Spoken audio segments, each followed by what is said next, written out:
Hello dear friend. इस video में हम क्वेश्चन डिस्कस करेंगे जो कि CBSE sample paper question paper है 2020-23। सेक्शन ए ऑलरेडी मैंने सॉल्व करवा दिया है, वो इसका पार्ट 1 होगा। आज हम सेक्शन बी डिस्कस करेंगे। So let us start now section B. Section B में आपके 7 क्वेश्चन होंगे जो कि हर एक क्वेश्चन 2 मार्क्स का होगा। तो स्टार्ट करते हैं सेक्शन बी।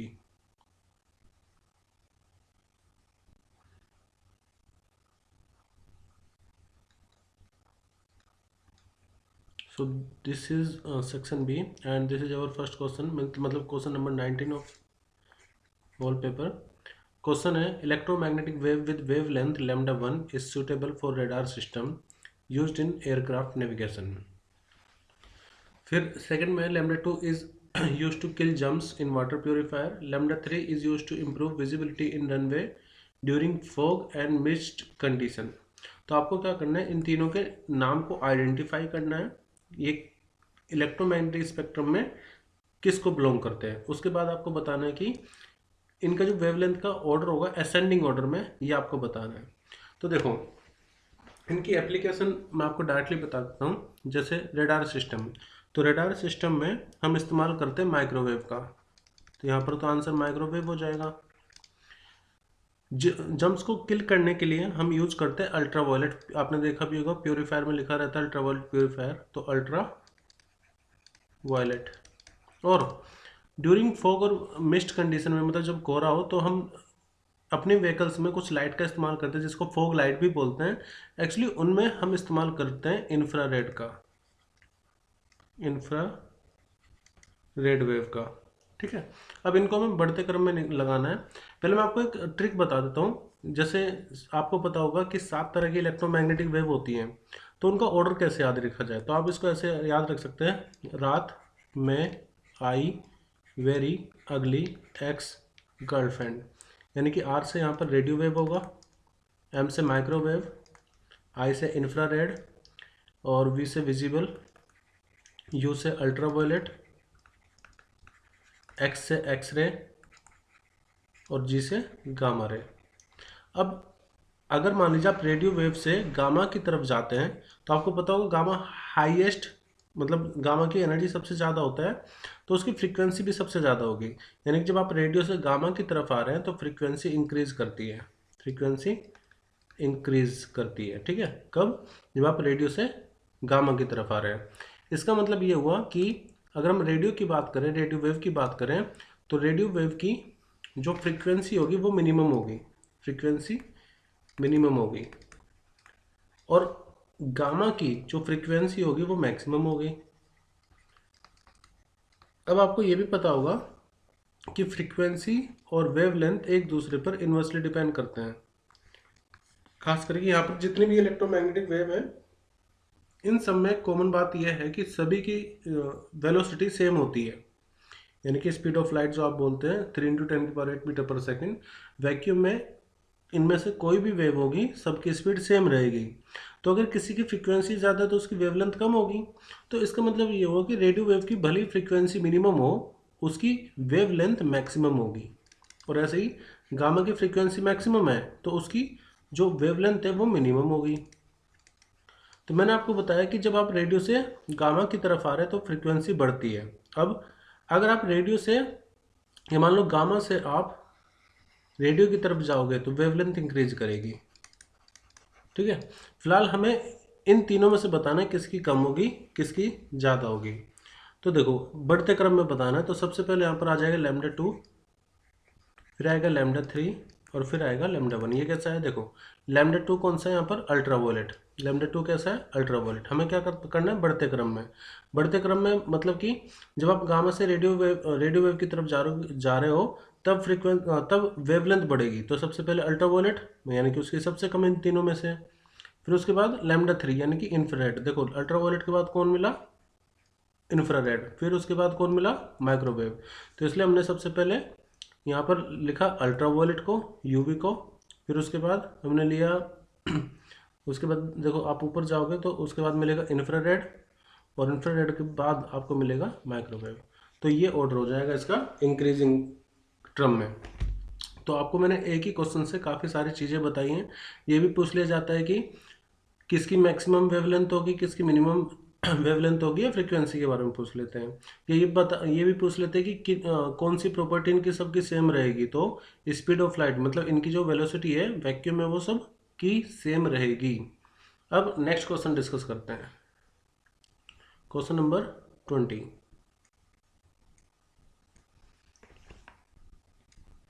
क्वेश्चन नंबर 20 है, a uniform magnetic field gets modified as shown in figure when two specimen A and B are placed in it. Identify the specimen A and B। मतलब बाहर से कोई external magnetic field आप apply कर रहे होंगे, यहाँ पर आपने एक मटेरियल रख दिया, कोई भी है मुझे नहीं पता भी कौन सा, और ऐसे बी में हमने एक मटेरियल रख दिया, लेकिन शेप ऑफ मैग्नेटिक फील्ड दोनों के लिए अलग है। तो आपको बताना है कि ए और बी कौन से होंगे। तो देखो यहाँ पर क्या आ रहा है कि इस मटेरियल से मैग्नेटिक फील्ड दूर जाने की कोशिश कर रहे हैं, ठीक है, और ऐसा होता है डायमैग्नेटिक में, ठीक है। और इसमें क्या है कि क्लोज आने की कोशिश कर रहे हैं, तो ये होगा पैरामैग्नेटिक। पैरामैग्नेटिक तो फर्स्ट का आंसर ये हो जाएगा कि ए को हम बोलेंगे डायमैग्नेटिक और बी स्पेसिमेन हो जाएगा पैरामैग्नेटिक मटेरियल, ठीक है। इसके बाद कहा है how is the magnetic susceptibility of specimen A different from that of specimen B. यानी कि जो मैग्नेटिक ससेप्टिबिलिटी होगी ए और बी की वो किस तरह से अलग होगी। तो देखो जो मैग्नेटिक ससेप्टिबिलिटी होगी ए की, क्योंकि वो डायमैग्नेटिक है तो वो स्मॉल रहेगी। अगर मैं ए की बात करूं, एक जाई है तो वो स्मॉल रहेगा और नेगेटिव रहेगा, ठीक है। और जो बी है, बी की जो ससेप्टिबिलिटी होगी it will B small but positive, ठीक है। और अगर मान लीजिए फेरोमैग्नेटिक होता मटेरियल तो उसकी लार्ज भी होती है और पॉजिटिव भी होती है। तो इस तरह से हमारा दो मार्क्स का क्वेश्चन है। तो एक मार्क्स तो आइडेंटिफाई करने में आपको मिलेगा कि ए और बी क्या मटेरियल है, कौन से मटेरियल है, और सेकंड पार्ट में आपको मतलब एक नंबर मिलेगा आपको ससेप्टिबिलिटी बताने के लिए कि ए की ससेप्टिबिलिटी क्या होगी और बी की ससेप्टिबिलिटी क्या होगी। अब क्वेश्चन नंबर 21 करते हैं। क्वेश्चन नंबर 21 है what is the nuclear radius of iron 125 if that of aluminium is 3.6 Fermi. तो देखो यहाँ पर ये न्यूक्लियर रेडियस की बात कर रहे हैं, ना कि एटॉमिक रेडियस की। अगर एटॉमिक रेडियस होता तो वो एन स्क्वायर पर डिपेंड करता है, लेकिन यहाँ पर है रेडियस ऑफ Fe और आयरन, मतलब उनके न्यूक्लियर के रेशियो कैसे डिपेंड करेंगे मैं आपको पहले बता देता हूँ। देखो न्यूक्लियर रेडियस, मान लीजिए कोई भी एक एलिमेंट है, तो nth ऑर्बिट के लिए मतलब nth एलिमेंट के लिए मान लीजिए जिसका एटॉमिक नंबर n है, तो उसके लिए वो इस तरह से डिपेंड करता है r equal to R naught A to the power 1/3। A उसका एटॉमिक मास नंबर होगा, सॉरी एटॉमिक नंबर होगा। जेड एक्स ए है तो ए होगा उसका एटॉमिक मास नंबर, ठीक है। जेड एटॉमिक नंबर होता है, ए क्या है एटॉमिक मास नंबर। तो यहाँ पर आयरन और एल्यूमिनियम, आपको एल्यूमिनियम का तो रेडियस पता है 3.6 है, आपको बताना है आयरन का कितना होगा। तो देखो अगर मैं एल्यूमिनियम के लिए लिखूं तो एल्यूमिनियम के लिए जो रेडियस होगा it will be R naught. R naught यहाँ पर मान लीजिए कांस्टेंट है। अब ए की पावर 1/3, तो ए कितना है एल्यूमिनियम के लिए 27, तो उसकी पावर 1/3, ठीक है। तो एल्यूमिनियम आर नॉट 27 की पावर 1/3 का मतलब हो गया 3। तो इसको आप अभी ऐसे रहने दीजिए। अब जब आप आयरन के लिए अप्लाई करेंगे यही फॉर्मूला, तो आयरन के लिए हो जाएगा आर नॉट और ए की पावर 1/3। तो यहाँ पर ए कितना है 125, 125 की पावर 1/3 आएगा। अब 125 की पावर 1/3 का मतलब क्या हुआ, ये छोटा आर नॉट, ये हो जाएगा आपका 5 × 5 × 5 125 होता है ना, तो यहाँ पर कितना आ जाएगा 5। अब देखो आर नॉट की वैल्यू अगर आप यहाँ से देखोगे तो वो कितनी आएगी, वो आएगी रेडियस ऑफ एल्यूमिनियम अपॉन में 3। तो आर नॉट की वैल्यू आप रेडियस ऑफ एल्यूमिनियम जो कि हमें गिवन है अपॉन 3 × 5 करेंगे। अब रेडियस ऑफ एल्यूमिनियम कितना है, तो वो है आपके पास 3.6 फर्मी अपॉन में 3 × में 5। तो आपको ये जब आप सोल्व करोगे तो ये अप्रोक्सीमेटली आएगा 6 फर्मी। तो हमारा आंसर हो जाएगा इसका 6 फर्मी, 6 फर्मी, ठीक है। तो अब आपको मेन कंसेप्ट क्या है कि जो न्यूक्लियर रेडियस होता है वो एटॉमिक मास नंबर पर कैसे डिपेंड करता है, आर टू द पावर मतलब आर जो है 1/3 पर डिपेंड करेगा। लेकिन अभी इसमें और वाला क्वेश्चन में डिस्कस कर लेते हैं। The short wavelength limit for Lyman series of hydrogen spectrum is 913.4 angstrom. मतलब कि जो शॉर्ट वेवलेंथ है लाइमन के लिए, देखो लाइमन के लिए लाइमन बाल्मर पास्चन इस तरह से 5 सीरीज होती हैं। तो लाइमन के लिए जो एन फाइनल होता है वो होता है 1। ठीक है, अब यहाँ पर शॉर्ट वेवलेंथ की बात कर रहे हैं, मैं आपको बताऊंगा कैसे हम निकालेंगे short wavelength. Calculate the short wavelength limit for Balmer series of hydrogen spectrum. तो जो शॉर्ट वेवलेंथ लिमिट होगी बाल्मर के लिए वो आपको बतानी है। तो देखिए, अगर हम वेवलेंथ का फॉर्मूले की बात करें तो वो होता है 1/λ equal to R 1/n final का स्क्वायर माइनस 1/n इनिशियल का स्क्वायर। अब n फाइनल मतलब जहाँ पर वो इलेक्ट्रॉन आएगा, और n इनिशियल मतलब इनिशियली वो कहाँ पर था। तो अब ये शॉर्ट वेवलेंथ का मतलब क्या है, देखो शॉर्ट वेवलेंथ का मतलब हो गया, शॉर्ट वेवलेंथ का मतलब है हाई फ्रीक्वेंसी होगी या मैक्सिमम फ्रीक्वेंसी होगी, मैक्सिमम फ्रीक्वेंसी। तो मान लीजिए कोई इलेक्ट्रॉन, देखो काफ़ी सारे ऑर्बिटल्स होते हैं, काफ़ी सारे n की वैल्यू होती है। तो कोई इलेक्ट्रॉन शॉर्ट वेवलेंथ या फिर मैक्सिमम फ्रीक्वेंसी कब रेडिएट करेगा। मान लीजिए ये आपका लाइमन सीरीज के लिए n की वैल्यू 1 है, मतलब n फाइनल की वैल्यू 1 है। तो एक इलेक्ट्रॉन कहाँ से जंप करेगा कि उसकी वेवलेंथ शॉर्ट हो और मैक्सिमम फ्रीक्वेंसी, ये भी तो बोल सकता था। तो उसके लिए देखो मैक्सिमम फ्रीक्वेंसी का मतलब ये है कि उसको बहुत ज़्यादा दूर से आना पड़ेगा n फाइनल में। अब वो हमें नहीं पता कितना ज़्यादा दूर, तो इसके लिए हम क्या मान लेंगे, n इनिशियल को हम कंसिडर कर लेंगे इन्फिनिटी। देखो अब शॉर्ट में सुनो, जब भी शॉर्ट वेवलेंथ या मैक्सिमम फ्रीक्वेंसी या लार्जेस्ट फ्रीक्वेंसी की बात हो तो आपको n इनिशियल इन्फिनिटी ही लेना है। आई रिपीट, जब भी शॉर्ट वेवलेंथ या मैक्सिमम फ्रीक्वेंसी की बात हो तो हम n इनिशियल कितना लेंगे, इन्फिनिटी। ठीक है, और अगर मान लीजिए लॉन्ग वेवलेंथ और शॉर्ट फ्रीक्वेंसी की बात हो तो उसके लिए जो n इनिशियल होगा, n इनिशियल वो बराबर होगा n फाइनल प्लस 1 के। यानी कि उसमें क्या होगा, जैसे मान लीजिए अलग अलग ऑर्बिटल है और मान लेते हैं एग्जांपल के लिए लाइमन में आना है, तो जस्ट लाइमन का कितना होता है 1, तो जस्ट 2 से जब 1 पर आएगा ना तब आपको लॉन्ग वेवलेंथ और शॉर्ट फ्रीक्वेंसी मिलेगी। फिलहाल तो इस क्वेश्चन में हमें शॉर्ट वेवलेंथ और मैक्सिमम फ्रीक्वेंसी, शॉर्ट वेवलेंथ मतलब मैक्सिमम फ्रीक्वेंसी मतलब वो बहुत ज़्यादा दूर से आएगा क्योंकि एनर्जी डिफरेंस बहुत ज़्यादा होगा ना, तो इसलिए हमने एन इनिशियल कितना कंसीडर करना है, इन्फिनिटी। ठीक है, और फाइनली वो किस में आएगा, फर्स्ट के लिए लाइमन के लिए, तो लाइमन के लिए एन फाइनल हमारा हो जाएगा 1। तो अगर मैं ये फॉर्मूला लाइमन के लिए अप्लाई करूँ तो मैं ये लिख सकता हूँ 1/λ for Lyman will be equal to R 1/n final का स्क्वायर, तो वो कितना है 1, तो 1 का स्क्वायर मतलब 1 ही रहेगा वो, तो 1/1 माइनस यहाँ पर n इनिशियल कितना, इन्फिनिटी का स्क्वायर इन्फिनिटी ही रहेगा। तो ये कितना आ जाएगा डायरेक्टली r, क्योंकि 1/∞ 0, तो 1/λ for Lyman series equal to कितना आ गया r। अच्छा, ये वैल्यू हमें दी हुई है, इसको हम बाद में यूज करेंगे, पहले हम बाल्मर के लिए लिख लेते हैं। So I have to erase it. जो दो कंसेप्ट मैंने आपको बताया वो आप जरूर नोट कर लेना एग्जाम्स के लिए। Okay, now for short wavelength of Balmer series, तो मैंने देखो लाइमन के बाद बाल्मर आता है तो उनके लिए एन फाइनल कितना हो जाएगा 2, और एन इनिशियल कितना हमें लेना पड़ेगा क्योंकि शॉर्ट वेवलेंथ है ना, तो हम लेंगे इन्फिनिटी। ठीक है, अब फॉर्मूला अप्लाई कीजिए, तो 1/λ for Balmer will be equal to R 1/n final, तो यहाँ पर n फाइनल कितना है 2, तो 2 का स्क्वायर कितना हो जाएगा 4 माइनस 1/∞ का स्क्वायर इन्फिनिटी ही रहेगा।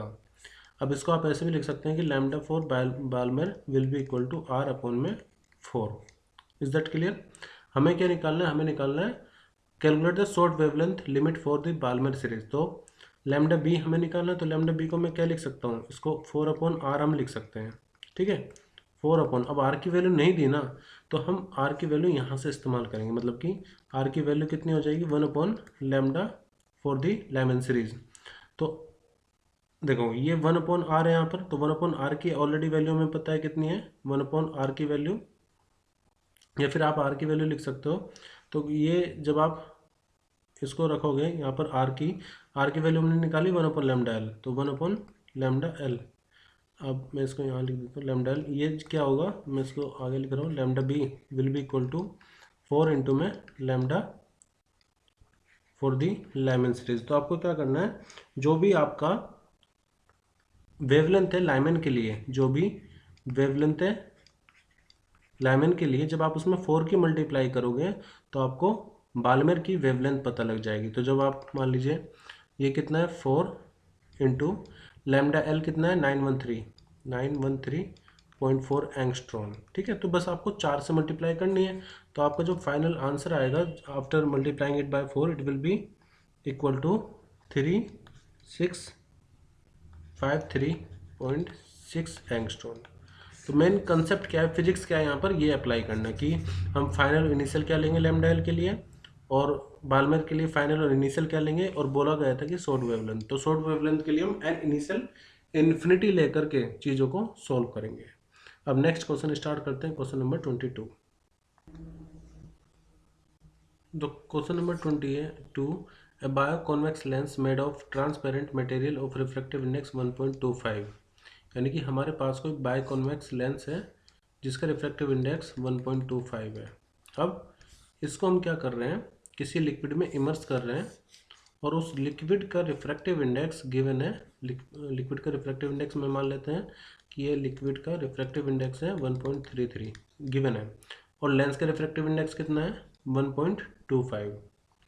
आपको ये बताना है कि जब इस लेंस को किसी लिक्विड में इमर्स कर रहे हैं, तो इमर्स करने के बाद जो पहले कॉन्वेक्स लेंस था, ये क्या था पहले कॉन्वेक्स लेंस, बायोकॉन्वेक्स लेंस, अब वो क्या कन्वर्जिंग की तरह बिहेव करेगा या डाइवर्जिंग लेंस की तरह बिहेव करेगा। अच्छा, कन्वर्जिंग का मतलब क्या, कॉन्वेक्स लेंस की तरह बिहेव करेगा, या डाइवर्जिंग मतलब कि कॉनकेव लेंस की तरह बिहेव करेगा। अब ये कैसे पता लगाएं, तो देखो जब भी वेवलेंथ और रिफ्रैक्टिव इंडेक्स की बात हो रही हो, यहाँ पर मुझे कैसे पता चलेगा कि कन्वर्जिंग होगा या डाइवर्जिंग होगा, मुझे वेवलेंथ चेक करनी पड़ेगी। आपको पता होगा कि अगर कोई लेंस कॉन्वेक्स हो, कॉन्वेक्स लेंस, तो उसकी फोकल लेंथ होती है पॉजिटिव, और अगर कॉनकेव लेंस है तो उसकी फोकल लेंथ कैसी होती है नेगेटिव। तो मुझे यही चेक करना पड़ेगा कि फोकल लेंथ, जब इस कॉन्वेक्स लेंस को हम पानी में इमर्स कर रहे हैं तो इसकी फोकल लेंथ नेगेटिव होगी या पॉजिटिव होगी। अगर ये पता लग जाए तो मुझे पता लग जाएगा कि लेंस कन्वर्जिंग की तरह बिहेव करेगा या डाइवर्जिंग की तरह बिहेव करेगा। ठीक है, कन्वर्जिंग मतलब कॉन्वेक्स, डाइवर्जिंग मतलब कॉनकेव लेंस।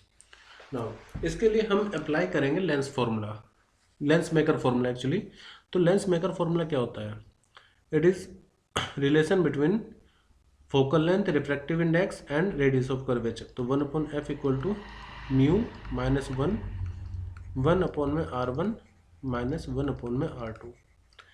अब क्योंकि ये बाई कॉन्वेक्स लेंस है, तो यहाँ पर हम कंसीडर करके चलेंगे कि r1 की वैल्यू r2 के इक्वल होगी मैग्नीट्यूड में। ठीक है, तो जब आप ये फॉर्मूले को मॉडिफाई करोगे और कॉन्वेक्स लेंस के लिए अप्लाई करोगे, तो एयर में ये फॉर्मूला हम इस तरह से लिख सकते हैं, म्यू माइनस 1 और 1/r1 माइनस 1/r2। तो क्योंकि दोनों इक्वल है तो हम देखो इसको कैसे लिखेंगे, दोनों का मैं मान लेता हूँ कि लेट r के बराबर है, तो 1/r, फिर ये माइनस, और क्योंकि जो सेकंड r2 होगा, देखो मान लीजिए आपको ये फर्स्ट सरफेस है तो इसके लिए r1 इस तरफ हो जाएगा, तो वो तो पॉजिटिव लोगे। मान लो ये सेकंड सरफेस है तो उसके लिए r2 इस तरफ होगा ना, जो कि नेगेटिव चलेगा। तो ऑलरेडी यहाँ पर माइनस है, एक और माइनस आएगा तो माइनस माइनस क्या हो जाएगा प्लस, तो 1/r। ध्यान रखना जब भी बाई कॉन्वेक्स लेंस है, बाई कॉन्वेक्स लेंस, तो उसके लिए फोकल लेंथ का formula just mu minus 1 2/r हो जाता है। ठीक है, क्योंकि यहाँ पर r और r दोनों इक्वल होते हैं, तो ये गलती मत कर देना, माइनस मत कर देना, क्योंकि r2 हम नेगेटिव लेंगे, तो माइनस माइनस प्लस। तो ये चीज़ भी आप नोट कर लीजिए, for biconvex lens formula होगा 1/f equal to mu minus 1 into में 2/r। अब जब इस लेंस को, यहाँ पर तो ये कैसा है कॉन्वेक्स लेंस, अब जब इस लेंस को हम लिक्विड में इमर्स कर रहे हैं तो फोकल लेंथ का फॉर्मूला अब चेंज हो जाएगा ना। मान लीजिए नई फोकल लेंथ एफ डैश है, तो वो क्या होगा, वो होगा म्यू। अब यहाँ पर रिफ्रैक्टिव इंडेक्स पहले तो हम ले रहे थे लेंस का एयर के रिस्पेक्ट में, यहाँ पर जब म्यू माइनस 1 है तो इसका मतलब है refractive index of lens with respect to air. अब यहाँ पर कैसे हम लेंगे, अब देखो पहले एयर से लेंस में लाइट जा रही थी, अब लिक्विड से लेंस में लाइट जाएगी, तो हम इसको ऐसे लिखेंगे refractive index of lens with respect to liquid, ठीक है, -1।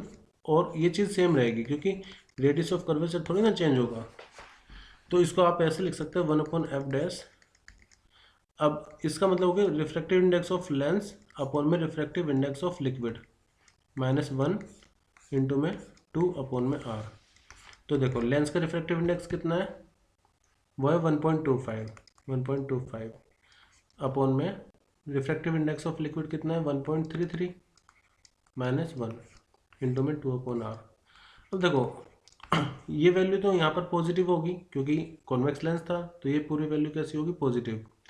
लेकिन जब आप 1.25 को 1.33 से डिवाइड करोगे, ठीक है, तो जो वैल्यू आएगी वो 1 से छोटी आएगी। मैं आपको बता भी देता हूँ कि वो वैल्यू कितनी आएगी। जैसे 1.25 से आपने डिवाइड करा 1.33 से, तो ये वैल्यू आएगी 0.93। ये सिर्फ इतनी वैल्यू आएगी 0.93। मैं इसको हाईलाइट कर देता हूँ, तो ये वैल्यू आएगी 0.93। अब उसमें से आपको 1 माइनस करना पड़ेगा, और जैसे आप 1 माइनस करोगे तो फोकल लेंथ कितनी आ जाएगी, मतलब कैसी आएगी, नेगेटिव आएगी। तो यहाँ पर आएगा -0.06। अच्छा कितनी आएगी ये नहीं पूछा है फॉर्मूले, मतलब आपके क्वेश्चन में ये नहीं पूछा कि आप वेवलेंथ फाइंड करो, बस ये पूछा है कि नेचर कैसा हो जाएगा। तो जैसे मैंने ये देखा कि फोकल लेंथ नेगेटिव आ रही है, और फोकल लेंथ नेगेटिव होती कौन से लेंस के लिए, फोकल लेंथ नेगेटिव होती है कॉनकेव के लिए। और कॉनकेव कैसा होता है, कॉनकेव होता है डाइवर्जिंग।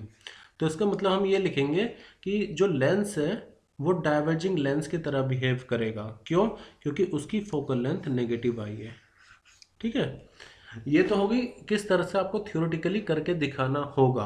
अब मैं आपको एक कंसेप्ट पॉइंट डायरेक्टली बता रहा हूँ, और अगर मान लीजिए एमसीक्यू में यही क्वेश्चन होता तो कैसे टैकल करते हैं, तब हम इतना टाइम उस पर वेस्ट नहीं करते, इतने सब चीज़ें हम फाइंड करने की कोशिश नहीं करते।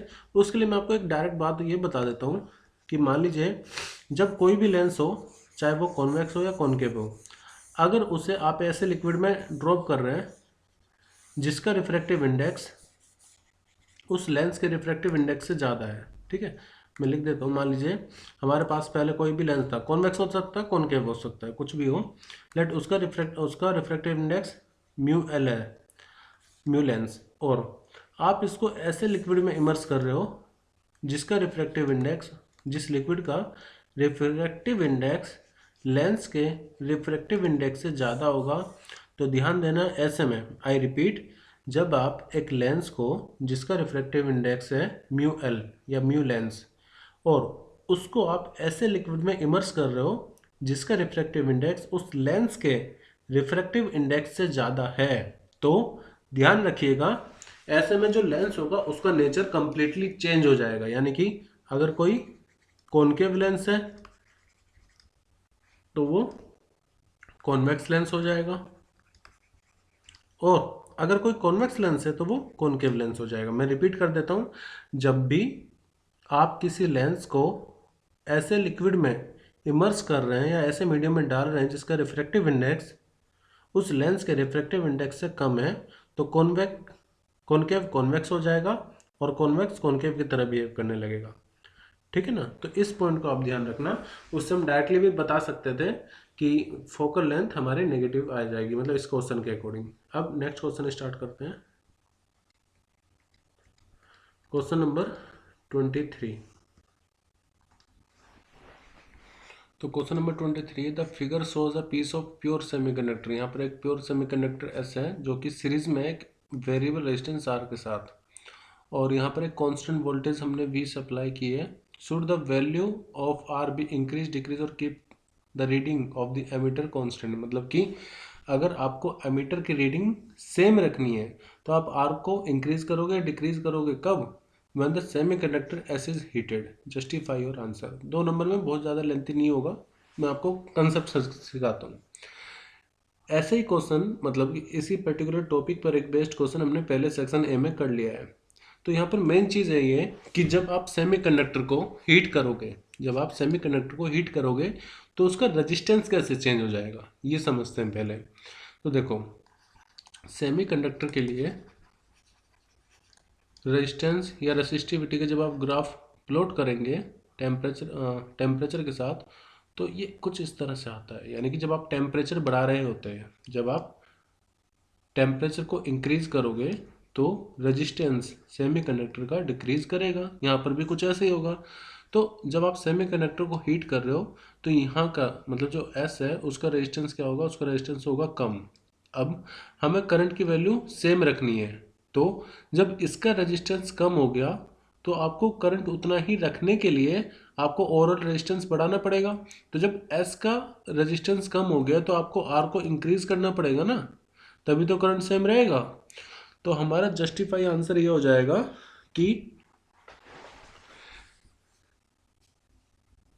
करंट सर्किट में सेम रखने के लिए हमें रेजिस्टेंस आर को इंक्रीज करना पड़ेगा, क्योंकि जब सेमीकंडक्टर एस को हम हीट कर रहे हैं तो उसका रेजिस्टेंस डिक्रीज होगा। ठीक है, तो मैं इसको शॉर्ट में लिख देता हूं।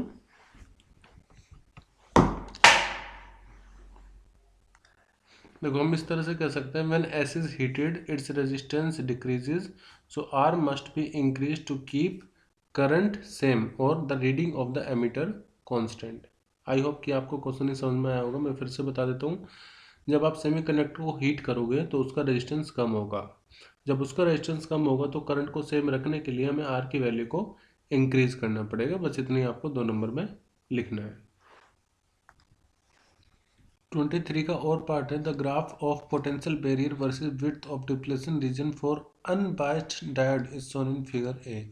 लाइक नॉर्मल जब डायोड है पीएन जंक्शन डायोड, तो उसका ग्राफ आपको दे रखा है पोटेंशियल और डिस्टेंस का। In comparison of A, graph B and C are obtained after biasing the diode in different way. यानी कि ग्राफ बी और सी रिप्रेजेंट कर रहे हैं बायसिंग को, लेकिन ये नहीं पता कि किस तरह की बायसिंग को। तो आपको आइडेंटिफाई करना है कि टाइप ऑफ बायसिंग क्या होगी बी और सी में, जस्टिफाई और आंसर।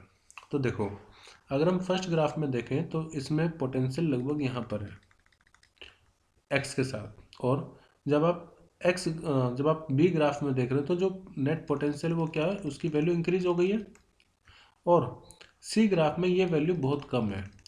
अब आपको ये पता करना होगा कि बायसिंग करने के बाद किसमें जो बैरियर पोटेंशियल है वो इंक्रीज होता है और किस बायसिंग में बैरियर पोटेंशियल डिक्रीज होता है। क्योंकि ये नॉर्मल केस है, यहाँ पर कोई भी बायसिंग नहीं है, और ग्राफ बी में जो पोटेंशियल बैरियर है वो इंक्रीज हुआ है और ग्राफ सी में पोटेंशियल बैरियर डिक्रीज हुआ है। तो ये कब होता है, देखो जब रिवर्स बायस हो, जब रिवर्स बायसिंग हो तब बैरियर पोटेंशियल इंक्रीज करता है, और जब फॉरवर्ड बायस हो तब बैरियर पोटेंशियल डिक्रीज करता है। तो यहाँ पर ग्राफ भी रिवर्स बायसिंग को रिप्रेजेंट कर रहा होगा और ग्राफ सी फॉरवर्ड बायसिंग को रिप्रेजेंट कर रहा होगा। मैं आपको बता देता हूँ कि फॉरवर्ड बायसिंग रिवर्स बायसिंग क्या होता है। देखो जब आप पी जंक्शन को बैटरी के हाई पोटेंशियल से कनेक्ट करोगे और एन साइड को बैटरी के लो पोटेंशियल से कनेक्ट करोगे तो उसको हम बोलते हैं फॉरवर्ड बायसिंग। और रिवर्स बायसिंग में इसके अपोजिट होता है। मान लीजिए पी टाइप और एन टाइप, आपको पी जब नेगेटिव टर्मिनल से और एन आप हाई टर्मिनल से कनेक्ट कर रहे हो तब इसको रिवर्स बायसिंग कहते हैं। तो रिवर्स बायसिंग में बैरियर पोटेंशियल इंक्रीज होता है, फॉरवर्ड बायसिंग में बैरियर पोटेंशियल डिक्रीज होता है। So this will be our answer. Now let us discuss question number 24।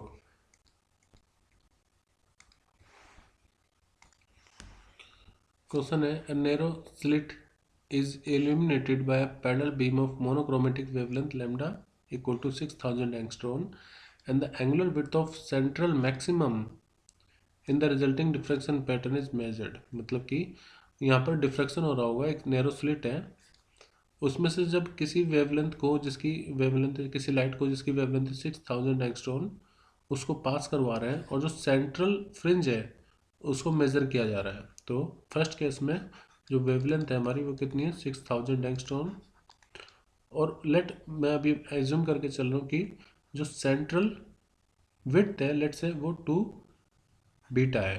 ठीक है, वैसे भी सेंट्रल जो होती है वो 2 आइस होती है, बाकी सबसे 2 बीटा है। तो जो 2 बीटा का फॉर्मूला होगा it will be equal to twice lambda upon में स्मॉल डी। ठीक है, अब बाद में क्या कर रहे हैं, when the slit is illuminated by light of wavelength, अब हमने लैम्डा चेंज कर दिया, यानी कि वेवलेंथ जो है, न्यू वेवलेंथ वो लैम्डा डैश है। जो एंगुलर विड्थ है वो 30% डिक्रीज हो गई, वो 30% डिक्रीज हो गई है। तो आपको बताना है वेवलेंथ कितनी होगी। तो देखो 30% डिक्रीज होने का मतलब ये है कि 30% तो कम हो गई, तो बची कितनी, बचेगी 70%, यानी कि जो 2β है वो 70% होगा किसका, जो भी पहले इनिशियल बीटा था। मतलब नई नई जो एंगुलर विड्थ है, नई जो सेंट्रल एंगुलर विड्थ है 2β, वो 70% है इनिशियल वाले के, यानी कि 2β के। ठीक है, 70% का मतलब इसको आप 0.7 भी कह सकते हैं, 0.7 है ट्वाइस ऑफ बी।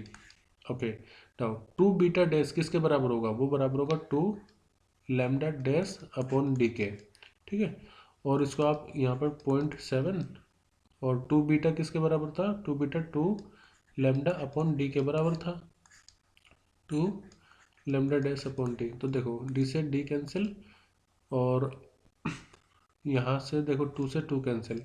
तो हम ये कह सकते हैं जो लैम्डा डैश होगा it will B 0.7 of lambda, मतलब जो भी आपका इनिशियल वेवलेंथ था उसका 0.7 टाइम्स होगा। तो 0.7 का मतलब ये हो गया कि पहले वेवलेंथ कितनी थी 600, तो अब वो कितनी हो जाएगी 4, मतलब मल्टीप्लाई कीजिए 7 6 42, 4200 एंगस्ट्रॉम। तो ये होगी हमारी न्यू वेवलेंथ। मैं फिर से बता देता हूँ, 30% डिक्रीज हो गई थी हमारी सेंट्रल एंगुलर विड्थ। अब 30% डिक्रीज होने का मतलब अब जो बचेगी वो कितनी होगी, वो होगी 70% ऑफ द इनिशियल। तो मैंने माना 2β डैश बराबर 70%, यानी कि 70/100 इंटू में 2b। अब 2β डैश की वैल्यू, मतलब जो एंगुलर विड्थ का फॉर्मूला होता है वो होता है 2 लैम्डा अपॉन डी, मतलब सेंट्रल विड्थ का फॉर्मूला। तो 2β डैश बराबर हो जाए 2 लैम्डा डैश अपॉन में डी, और 2β की वैल्यू पहले हमें पता है 2 लैम्डा अपॉन डी। तो लैम्डा डैश जो होगा it will B 0.7 times of the original wavelength या इनिशियल वेवलेंथ। तो इस तरह से हमने इसको सोल्व किया, 0.7 टाइम्स हो जाएगा। अब नेक्स्ट क्वेश्चन स्टार्ट करते हैं। क्वेश्चन नंबर 25 है, two large thin metal plate are parallel and close to each other. यानी कि हमारे पास दो मेटल की प्लेट है, मैं मान लेता हूँ इस तरह से, एक ये, और दोनों पैरेलल रखी हुई है, और एक ये फर्स्ट सेकंड।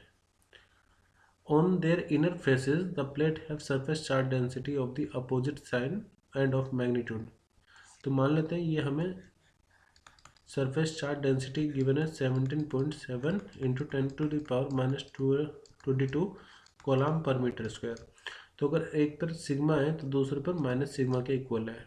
तो what is the electric field in the outer region of the first plate, यानी जो पहली प्लेट है उसके आउटर रीजन पे। तो मैं मान लेता हूँ ये उसका आउटर रीजन है ए।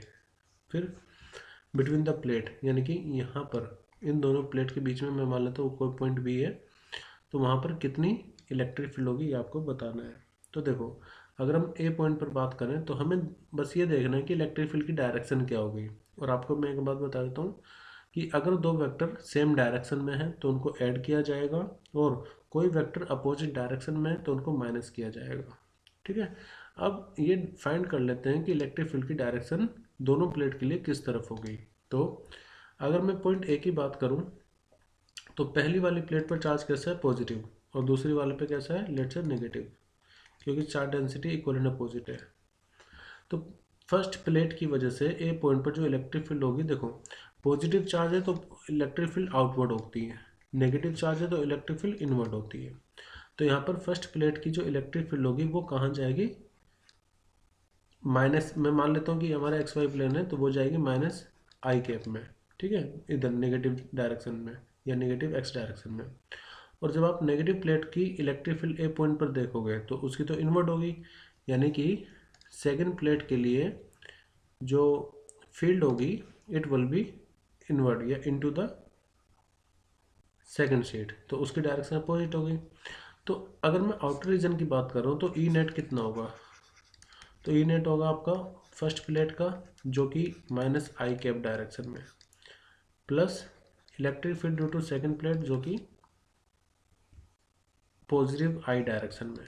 ठीक है। अब देखो इलेक्ट्रिक फील्ड का फॉर्मूला होता है सिग्मा अपॉन में ट्वाइस एप्सिलॉन नॉट। तो E1 कितना हो जाएगा, सिग्मा अपॉन में twice epsilon not minus I, plus E2 कितना, सिग्मा अपॉन में ट्वाइस एप्सिलॉन नॉट इंटू में आई कैप। अब आप मुझसे ये पूछ सकते हैं कि सर अब आपने यहाँ पर माइनस क्यों नहीं लिया। तो देखो ये जो मुझे डायरेक्शन पता चली दोनों अपोजिट है ना, तो दोनों अपोजिट है तो मुझे माइनस आई कैप या प्लस आई कैप तभी तो पता चला है जब मैंने इसको अप्लाई किया कि ये नेगेटिव और ये प्लेट ये वाली प्लेट पॉजिटिव है। तो मैंने ऑलरेडी नेगेटिव साइन का यूज़ यहाँ पर डायरेक्शन फाइंड करने में कर लिया है, तो मैं बाद में इसको फिर से पुट नहीं करूँगा यहाँ पर नेगेटिव साइन। ठीक है। तो आप ये देखो कि जितनी वैल्यू ये है उतनी वैल्यू ये भी है, लेकिन अपोजिट नेचर की। तो नेट इलेक्ट्रिक फील्ड ए रीजन में या कह लो कि आउटर रीजन में, चाहे वो आउटर रीजन आपका ए हो या बी का हो, मतलब या तो आप यहाँ पर भी देखोगे सी पॉइंट पर भी तब भी इलेक्ट्रिक फील्ड जीरो है। एक्चुअली ये एनसीईआरटी का एक्सरसाइज का क्वेश्चन है। तो ए पॉइंट पर इलेक्ट्रिक फील्ड कितनी आ गई, जीरो, आउटर रीजन पे जीरो आ जाएगी। अब हम बात करेंगे electric field in the inner region यानी कि बिटवीन द प्लेट। तो फिर से मैं इन प्लेट को बना देता हूँ, ये पॉजिटिव और ये नेगेटिव। तो अगर मैं फर्स्ट प्लेट की बात करूँ तो फर्स्ट प्लेट की इलेक्ट्रिक फील्ड, यहाँ पर कोई पॉइंट ले लेते हैं बी पॉइंट बीच में। तो फर्स्ट प्लेट की इलेक्ट्रिक फील्ड बाहर की तरफ होगी ऐसे, और दूसरी प्लेट की यानी कि जो नेगेटिव चार्ज है जिस पर, उसकी जो इलेक्ट्रिक फील्ड होगी वो कहाँ होगी, वो भी इसी तरफ होगी इनटू द प्लेट। तो यहाँ पर दोनों की, ये मान लीजिए फर्स्ट प्लेट है और ये सेकंड प्लेट है, तो इसकी इलेक्ट्रिक फील्ड, फर्स्ट प्लेट की इलेक्ट्रिक फील्ड कहाँ जा रही है, पॉजिटिव एक्स डायरेक्शन में, तो ये E1, और सेकंड प्लेट की जो इलेक्ट्रिक फील्ड है वो भी कहाँ जाएगी, सेम डायरेक्शन में, ये E2। तो मैं कह सकता हूँ ई नेट जो होगा, अगर फर्स्ट प्लेट का आप लिखोगे तो वो आई कैप डायरेक्शन में, मतलब कि एक्स एक्सिस में पॉजिटिव, और दूसरी जो इलेक्ट्रिक फील्ड है वो भी कहाँ है, आई कैप में। तो अब क्या करेंगे, क्योंकि देखो दोनों का चार्ज डेंसिटी तो सेम है, तो आप इसको ऐसे भी लिख सकते हो, सिग्मा अपॉन में twice epsilon not I cap plus में सिग्मा अपॉन में twice epsilon not I cap. मैं फिर से बता देता हूँ, मैं यहाँ पर दोबारा माइनस नहीं रखूँगा, भले इसके नेगेटिव चार्ज डेंसिटी हो, वो है भी, तो मैं दोबारा से कैलकुलेशन में माइनस इसलिए नहीं रख रहा हूँ क्योंकि मैंने माइनस चार्ज का इस्तेमाल direction of electric field find करने में कर लिया है। तो ये काम आप बार बार मत करना वरना गलती हो जाती है। तो ई नेट कितना हो जाएगा, वो हो जाएगा सिग्मा, देखो ये सेम है ना, तो आप इसको ऐसे लिख सकते हो 2 टाइम्स सिग्मा अपॉन में ट्वाइस एप्सिलॉन नॉट, ठीक है, और आई कैप।